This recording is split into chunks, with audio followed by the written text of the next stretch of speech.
محترم سامعین، السلام علیکم ورحمۃ اللہ وبرکاتہ۔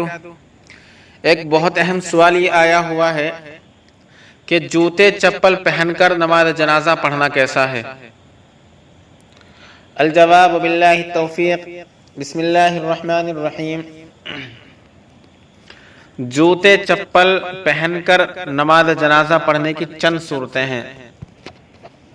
ایک تو یہ ہے کہ وہ جوتے چپل جن کو آپ پہن کر نماز پڑھتے ہیں وہ بھی پاک ہیں، اور وہ جگہ جس پر آپ کھڑے ہو کر نماز پڑھتے ہیں وہ جگہ بھی پاک ہے۔ دوسری صورت یہ ہے کہ جوتے چپل بھی ناپاک ہے اور وہ جگہ جس پر آپ کھڑے ہو کر نماز پڑھتے ہیں وہ جگہ بھی ناپاک ہے۔ تیسری صورت یہ ہے کہ جوتے چپل تو ناپاک ہے لیکن وہ جگہ جس پر آپ کھڑے ہو کر نماز پڑھتے ہیں وہ جگہ پاک ہے۔ چوتھی صورت یہ ہے کہ وہ جگہ جس پر آپ کھڑے ہو کر نماز پڑھتے ہیں وہ جگہ تو ناپاک ہے لیکن وہ جوتے چپل جو آپ نے پہن رکھے ہیں یا آپ پہنتے ہیں وہ پاک ہے۔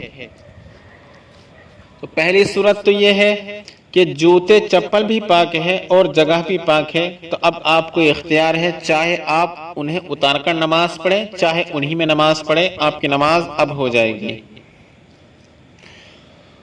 دوسری صورت یہ ہے کہ جوتے چپل بھی ناپاک ہے اور وہ جگہ جس پر آپ کھڑے ہو کر نماز پڑھتے ہیں وہ جگہ بھی ناپاک ہے، تو اب آپ کی نماز جنازہ نہیں ہوگی۔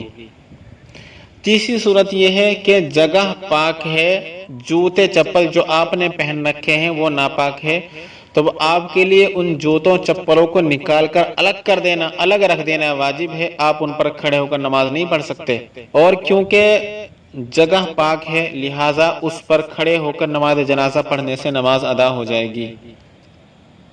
اور چوتھی صورت یہ ہے کہ جوتے چپل پاک ہے اور جگہ ناپاک ہے، تو اس صورت میں آپ جوتے چپل پہن کر نماز جنازہ نہیں پڑھیں گے۔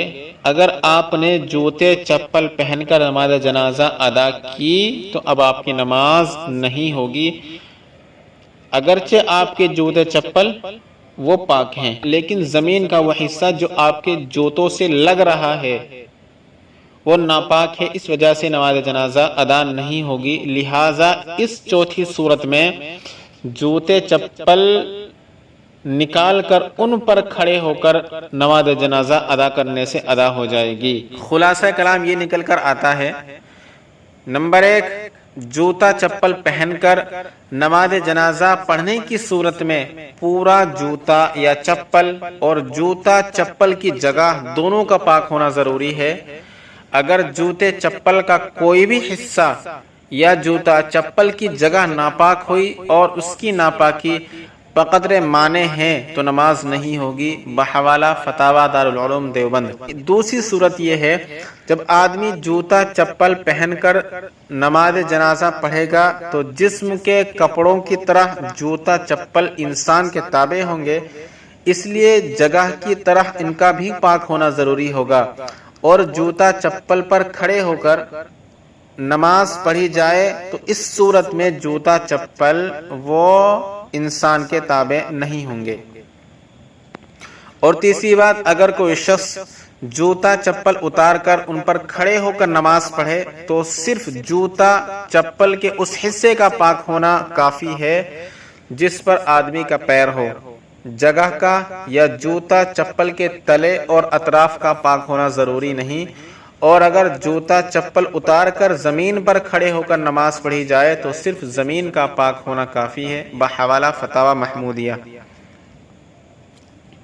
اس تفصیل سے معلوم ہوا کہ اگر جوتا چپل پاک ہے تو ان کو اتارنا ضروری نہیں، اگر چاہے تو انہی جوتوں چپلوں میں نماز جنازہ پڑھ سکتے ہیں۔ نمبر 2، اگر جوتوں چپلوں کا اوپری حصہ ناپاک ہے تو انہیں اتارنا ضروری ہے۔ نمبر 3، اگر صرف نچلا حصہ ناپاک ہے تو انہیں اتارنا ضروری ہے، اتار کر ان جوتوں چپلوں پر کھڑے ہو سکتے ہیں، بحوالہ المحیط البرہان۔ ویڈیو پسند آئے تو لائک کیجئے، شیئر کیجئے، چینل کو سبسکرائب کر دیجئے۔ فقط والسلام، واللہ اعلم بالصواب، وعلمہ اتم، وما علینا الا البلاغ۔